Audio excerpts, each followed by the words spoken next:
Hey y'all, it's Stephie. Welcome back to my channel. Today I'm going to be sharing how I stay organized at work. I work on multiple projects or clients at any given time, so these are just some of the ways I try my best to stay organized and on top of the various deadlines that I have to deal with.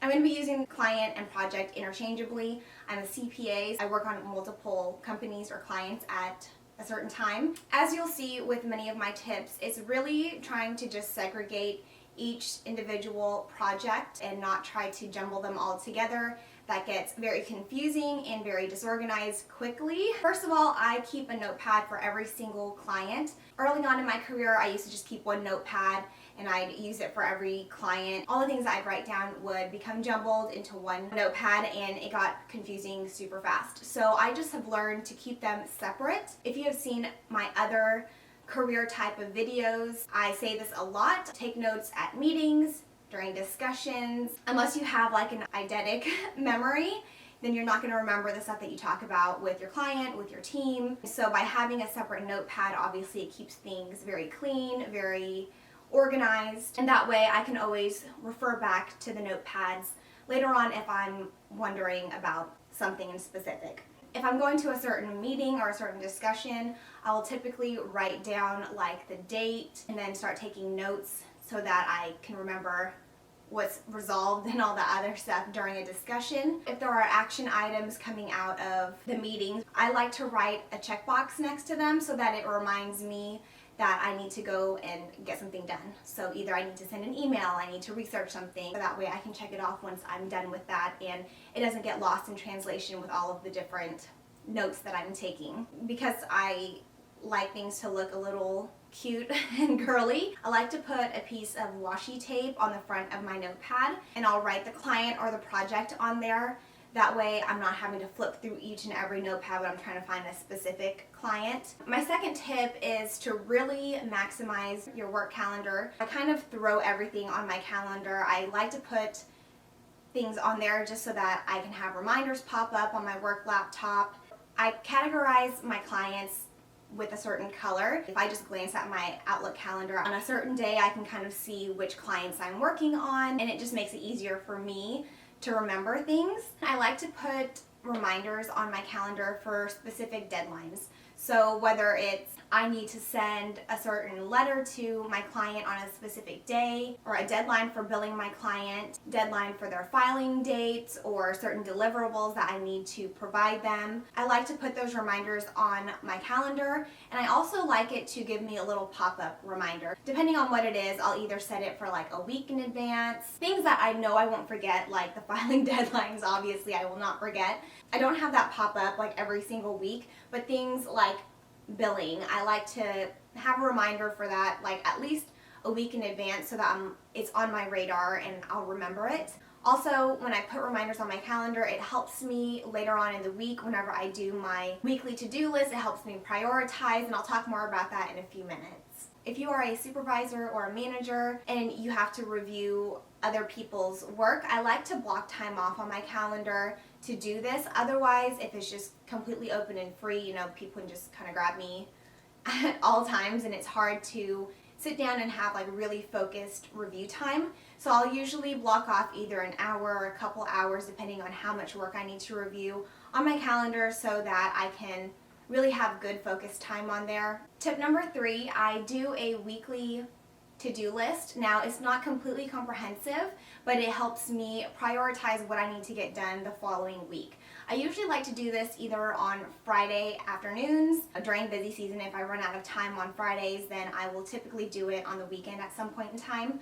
On the weekly to-do list, like I said, whenever I put reminders on my calendar, it helps me see the important things that have to get done during the week. On my weekly to-do list, I'll look at my calendar, see what's due in the coming week, and that way I can prioritize specific days to work on something. That way I don't do things super last minute, especially if what I'm doing needs to be looked at by my boss. That way I can get it to that person with enough time for them to review it as well and plan the rest of my week around those specific deadlines. If I have to get out a deliverable that week, I like to work on that sooner in the week than later, give my supervisor time to look at it and review it and provide me comments back. So I like to put my weekly to-do list on a separate piece of paper. This particular one I got from Sugar Paper LA, their collection with Target. As you will see, I get a lot of stuff from there because it's just so cute and it fits my style and my interests. Anyways, you can do it on like a regular piece of paper. It doesn't have to be on this. Whatever makes you happy, pretty paper makes me happy. I like to put that in my planner with me during the week so that I can just like quickly glance over it. It's more of like my weekly overview. And as you may know, I use a Whitney English Day Designer planner as my daily planner. That way I can prioritize what needs to get done that week into my daily planner, and I can add that to the specific day's to-do list. Obviously add additional to-dos on the specific day as necessary as well. I have a separate video on my Day Designer planner. I know it's a couple years old. I pretty much use it the same way as I always have been. The only thing really that I've changed up is that I don't decorate it with washi tape anymore. I just have given up on it. What time I do have, I don't want to use it on decorating my planner, just to be honest. So now I just use different colored ink to help me categorize. I use black ink for work items, I use purple ink for personal life kind of stuff, and then I use blue ink for things specifically related to Mike. So like if he has a dentist appointment or if he is traveling somewhere or whatever, I use blue ink. My next tip is to organize any like electronic documents on your laptop or your computer at work by project or by client. On my computer I have a clients folder. If you open the clients folder, and if you go into, let's say, Nordstrom, I will have Nordstrom 2014, Nordstrom 2015. So I like to categorize it by client and then by year. Inside of that I have other folders, but it's very specific to the year and the client.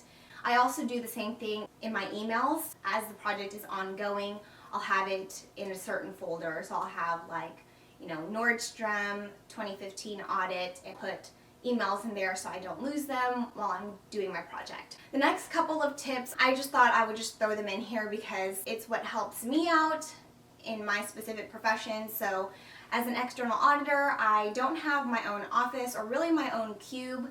I'm always either at clients' firm's office or I work from home every now and then, not very often. This next tip is just for anyone who doesn't want to have a bunch of clutter on their little area where they work. If you are working like in a conference room, this is just how I kind of try to stay organized, and so I don't get flustered with a ton of just random shit on my table. I picked up this like rose gold bag over the holidays.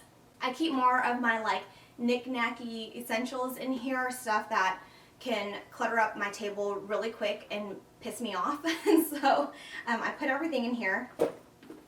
And so I'm just going to share some of the essentials that I bring with me. It's not comprehensive. Sometimes other stuff will be put in here, but this kind of is like my bare bones essentials. Not a ton of stuff, but like I said, it clutters up my area real quick and it irritates me. So I'll have some lotion with me. This one is Aveeno. Also have their bigger size, like the regular daily one. It doesn't leave my hands feeling greasy, and I'm really big on constantly moisturizing. In addition to lotion, I will usually have some hand sanitizer with me. Currently at the client that I'm at right now, we have like this huge Purell bottle, so I don't need to have it with me. As you can tell, I have a rose gold obsession and I don't mind admitting it. This is a pencil case, but I keep lady products in here because the last thing you want is to need one and you don't have one. Someone might need one and you might be that person who saves the day. So I keep some in here. I'm trying to get better at this, so I have been keeping business cards with me. I try to do it and sometimes I fail, but I'm working on it. So this is just a little business card holder. I picked it up at the Container Store. It was only like $6. It has like a magnetic pouch, so you can't super overfill it, otherwise the magnetic closure won't work. But I just have a few in there, and that way I'll always have it with me if I need to go and pass it out for some reason. A hair clip, I always need that. I also need to put a hair tie in here because I always need hair ties as well. I have my lip balm. This one is by EOS to keep my lips non-chapped. Also have some gum in here to keep your breath smelling fresh. Then I keep a bunch of my pens, so this is also what gets kind of cluttered, and I like to keep them in my pouch so that no one can steal them because I love these pens. I'll let you borrow them, but if you try to steal them, I will cut you. So I have a pencil in there. This one is a 0.9 lead. I personally like a bigger point. I don't know where I got it from, I forgot. I've had it for several years. I think I might have gotten it from Staples or something like that. It's by Pentel. And I'll try to link everything that I possibly can down below in the description box in case you want to try them out. When I'm taking notes and whatnot, I like to write in different colored ink. Not really with any rhyme or reason for the most part. I just like it. It makes me kind of happy. These are by Uniball, and they are the Jetstream pens. These write so smoothly and they dry super fast. Kind of like a gel feeling when you write with them, and then it dries like instantly, so you don't get any smudging. They're more pricey than your typical Papermate or Bic pen, but they're totally worth it. I love them. And then these here are by Papermate. I'm talking shit about Papermate, and I have a bunch, you know, like the regular old Papermates. Anyways, let's move on. These ones are 0.7 and they are the Ink Joy Gel. So these are a gel pen, obviously, but they dry instantly as well. And they come with a bunch of different cute colors. They don't smear, they dry instantly, they are awesome. They come in a package with different colors. I am very picky with my colors, so I only use certain ones of them. I don't use them all, but anyways. Then I also have this big old eraser. I forgot where I got it from, but I've had it for a while. And it says delete on it. One really tough busy season when a bunch of the, you know, shit girls say videos were super popular, and those literally got me through busy season. It was one of my worst busy seasons where I was working 70 to 80 hours for 7 months straight. I know I talk about it all the time, like, hello, shut up, Stephie, about it. Those videos got me and my friends through our busy season because you needed a little something to kind of brighten the day.